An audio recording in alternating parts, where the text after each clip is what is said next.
పవన్ కళ్యాణ్ తాజాగా ఉస్తాద్ భగత్ సింగ్ సినిమాతో సెట్స్లోకి ఎంట్రీ ఇచ్చారు. ఇది ఆయన చివరి సినిమా అవుతుందా అనే టాక్ ఇప్పుడు జోరుగా సాగుతుంది.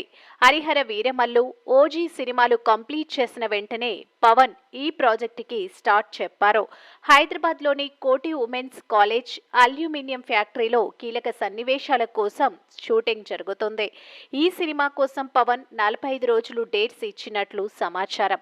హరీష్ శంకర్ దర్శకత్వంలో గబ్బర్ సింగ్ స్టైల్ మళ్లీ కనిపించబోతుందన్న ఆశలు ఫ్యాన్స్లో కనిపిస్తున్నాయి. ఇప్పటికే విడుదలైన టీజర్కు బ్లాక్ బాస్టర్ రెస్పాన్స్ వచ్చింది.